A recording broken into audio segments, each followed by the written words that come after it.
Hey, how's it going? This is Gil Olson.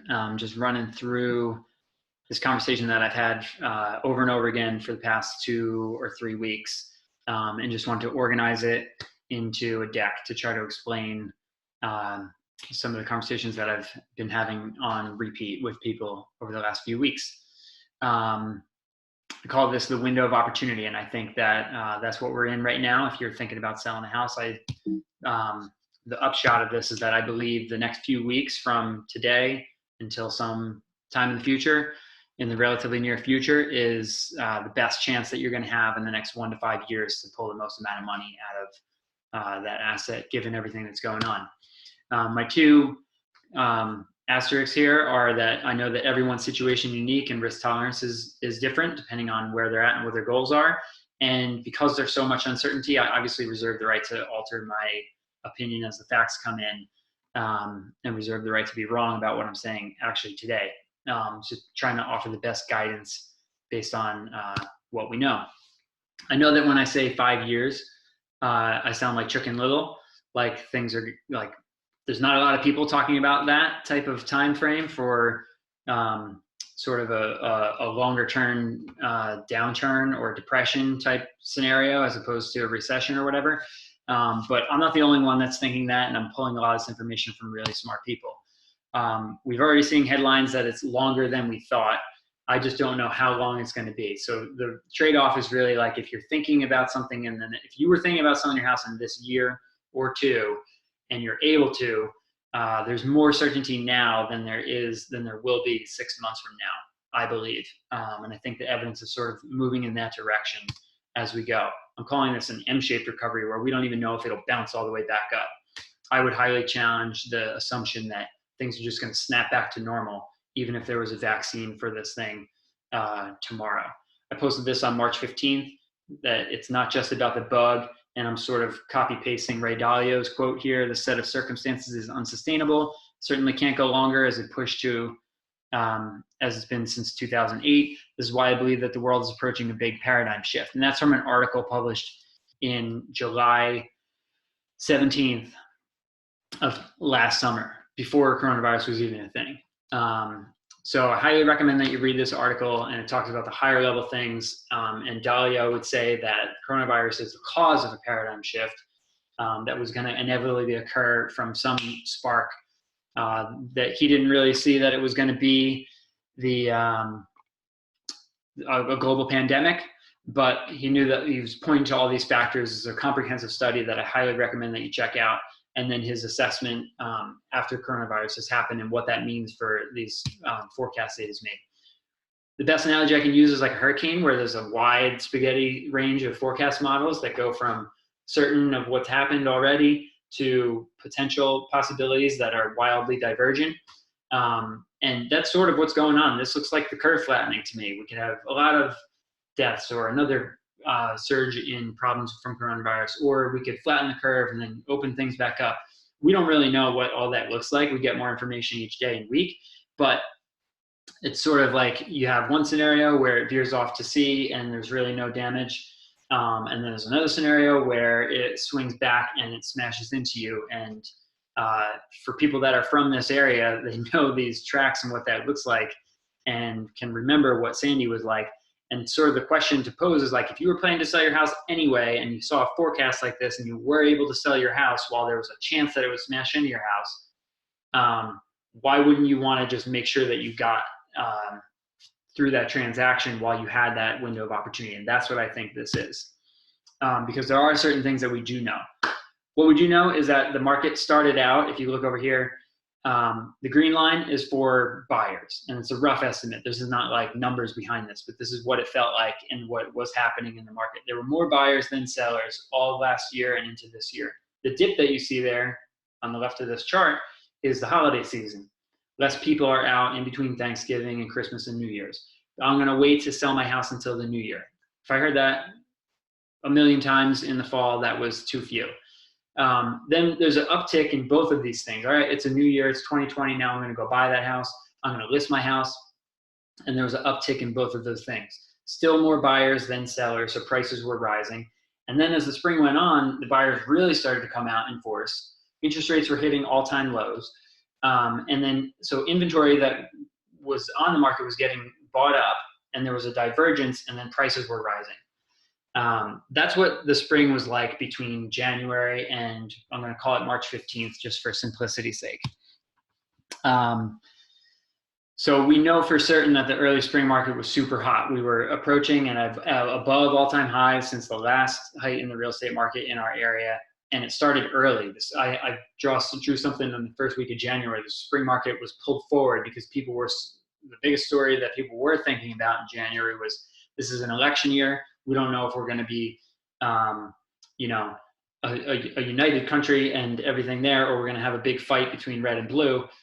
People were uncertain about that in the beginning of the year, so the spring market was getting pulled forward anyway. It was also a mild season, in weather terms, and interest rates were super low. So, and the economy was really great. So there was a lot of tailwind for buyers, and there wasn't a lot of inventory because people naturally would go with the selling cycle of listing their house in the later spring. So that was what the spring was. It was super hot. And the analogy I use here is like a boiling pot of water. It took years for the market to get to that rolling boil that we had in the spring, where things were super crazy and very hot. And now coronavirus has just turn the stove off. Let's imagine turning the heat off completely, or taking the pot off and putting it onto a cold counter. That's kind of what happened with coronavirus in the world. So on April 22nd, 2 days ago, I got on the phone and a lady basically yelled at me. She said, "Are you crazy? Don't you read the news? No one is buying houses right now." Click. Before I could even explain myself or have a conversation about it, at least, she hung up on my face and told me I was crazy. She's sitting at home just watching the news. I'm sitting at home taking phone calls from people on listings that we have and seeing multiple offers. So not to be rude to this lady, but if anybody has that assumption, that like natural assumption that you might have, it's not irrational, but it's just incorrect. My proposal for that and the analogy would be like, if you're so sure the heat is off, then go ahead and stick your hand in the hot water that you just took off the stove 30 seconds ago. And the logic there is you would obviously scald your hand. Nobody would rationally do that, and people know that intuitively. So if you think about it like that, the real estate market is not like the stock market. The stock market could crash in seconds. The real estate market takes 30 to 60 days for things to show up a lot of times. Prices can change and the flip can get switched. The switch can get flipped, but there's a little bit of a time delay in the way that happens in real estate, because transactions are 30 to 60 days long. So even things that were happening that day won't close. And we'll talk about all that, but just to take the temperature of the water right now, this is a listing that we listed this Tuesday, and we had 36 showings on it. And I'm going to go so fast you can't really read the names here, but this is all the showings that we had on one single property that listed on Tuesday. All these people came out of the house with masks and gloves on to go and see this property, and then we received, I'm not going to disclose the number, but a very attractive number of offers on this that I can't fit on one hand. And we're now in a highest and best situation. It's basically a really desirable situation to be in for that seller. And that is not just one anecdotal property. I pulled that one up because it's the most extreme example, but we have a handful of listings that are on the market. We had one that had a contingency that fell through that has multiple offers on it as well. It's still very competitive if you're priced anywhere near sanity and what the market used to be. So we are in a different market, but the market hasn't frozen yet. It's still very hot for the time being. That's all we know today. Who knows what will happen in a few days and as those things close, but that's the information that we have right now. So don't operate on assumptions. Operate on data and information from the people that actually have that. And that's the people with the inventory and who are in the middle of these transactions and trying to keep all these deals together for people who desperately want to be in these houses and see through their transactions. We call this like a slack tide. It's sort of like that. When the tide changes, it goes up and comes down, or it's almost like if you throw a ball in the air or a pen, it'll freeze at the top for just a second and then it'll drop. And I think that's what's happening in the market right now. We were at a top. We're at the top, and then it's almost like a roller coaster. It's going to take a minute before it starts to really slide down. Stock market is not like that. It drops like a rock. Real estate market is a little bit more gradual, and you won't know when that top is until it's already passed. I think that the top has passed, but we are not, in a full decline just yet. Cool down, if you think about it, on the side here, it's red on one side, blue on the other, and it's evenly distributed. In reality, what happens is as soon as people realize that it's sort of happening, they'll rush to the door, and it won't be even. So if I'm trying to list my house, I want to do it as close to that hot part of the market as possible. I don't want to wait until the middle of that cycle, because if you go back to the tide thing, it starts to accelerate down, and you do not want to be chasing the market in terms of price as that goes. So the question we hear constantly is, are you seeing an impact on prices? Do you see this happening? And the answer is yes. Inside home inspection contingencies, the leverage has shifted to the buyers as of like March 15th. Transactions that are in the middle of happening, the buyer is now the seller's best friend, as opposed to the first week in March. You were able to push people away and say, come at me with your best and final offer, more often than not, and there was no leverage on the buyer side for home inspections and appraisals and things like that, because there was a line out the door for buyers. Right now, in the right property, apparently there still is, but we do see that people are definitely risk off and trying to see these deals through. My point here, this is not my best graphic ever, but if you're, another factor that's going to be into this is like, if you are running comps to price a house or to consider an offer or justify a price or talk about that, the only thing that people have to go on is what already happened. So we're going to look up active, under contract, and closed properties. Right now, there's not a ton of properties that are active. So there's less competition. But all the under contract properties are closing daily. And then the closed properties, we look back 3 to 6 months. So if we're looking back 6 months, we're talking about the fall and into the hottest real estate market in recent memory. If the market starts to shift, every month that you go in, you're averaging in a month of coronavirus impact into your comps. And you're seeing those impacts starting 30 days, like basically now we're just starting to see deals that were impacted and got under contract in the middle of March, starting to close 30, 60, 90 days out. We're just entering that where those transactions will show up in the averages for comps. So there will be a delay there, but I would rather be running my comps in A than scenario C. You can see that C, if you run that blue line, that 90-day window is what I'm trying to represent. That's all cool and blue. That's, 6 months from now, we're going to have every comp that you run is going to be in a post-coronavirus impact world. If you run those comps right now, only a week or so of your 6 months of comps to justify to a buyer and what people are expecting to see or expected value in the market is based on mostly the hottest market that we can remember. People are aware of what the news is and they're not crazy, but when they're looking at what to compare the properties to, all they have to look at is the hottest real estate market in recent memory. These factors are all sort of laid out here. I laid them out on a chart, so I'm going to skip over it, but we can come back to these things. These are the things that impact the sell side and the buyer side. The most important one here is this: we're going to wait until this blows over. And you're probably getting this video from me because you've said those words to me or thought them in your head. I think that's a mistake, is the reason I put the energy into making all this, to kind of explain how this looks like from the inside of the industry as opposed to from the outside. So here's what we know. We saw the first part of this chart where we had the spring that was super hot and prices were going up. And then you can see both of those things decline. The buyers on a precipitous drop. There's no open houses. There's less people coming out of the houses. It's filtered out all the riffraff and all the non-serious buyers. So in late March and early April, those last 3 weeks, this is what this has felt like. There's definitely been a slowdown.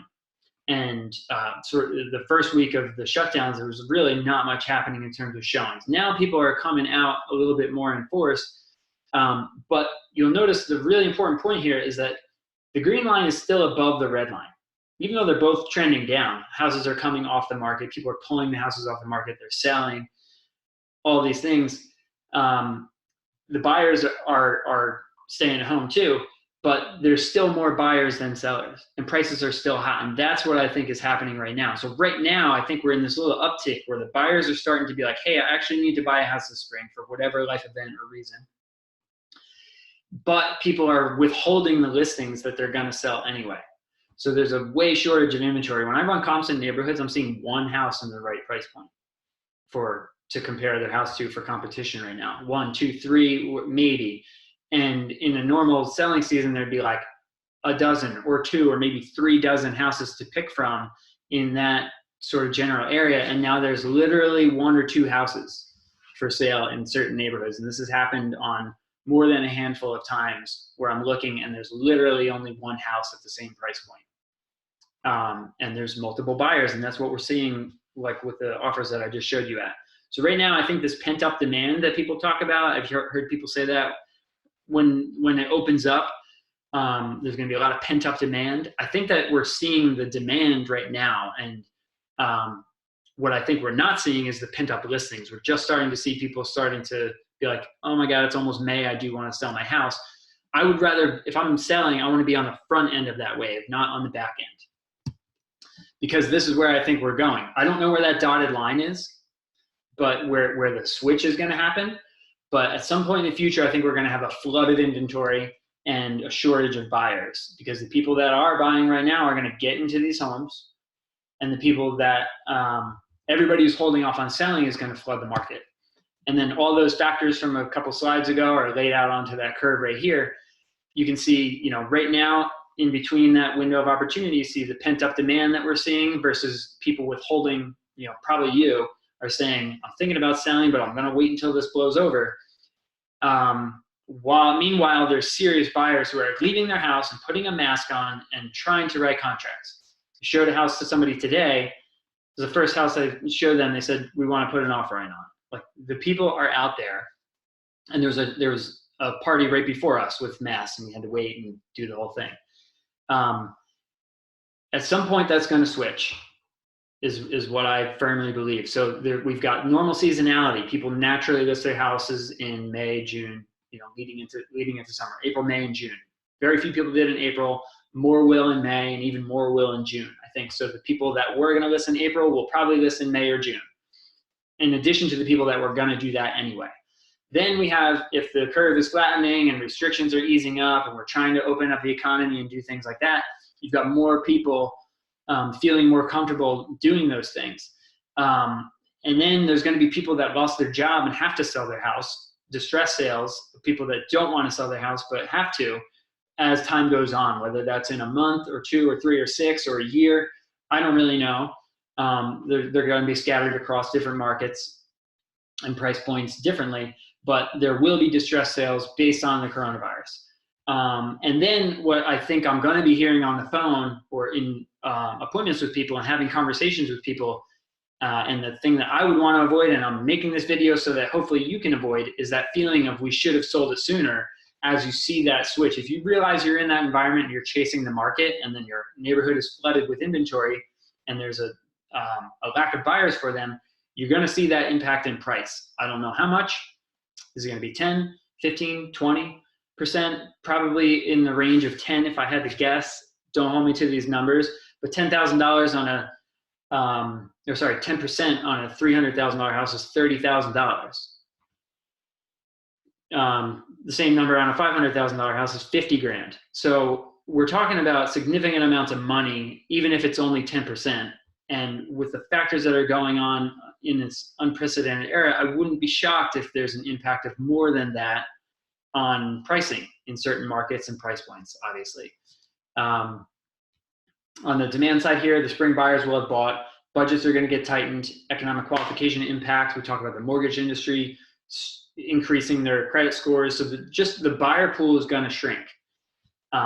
There's not a ton of people that are going to be out there based on all of the impacts as they go. It's a little bit complicated. I'm talking this through.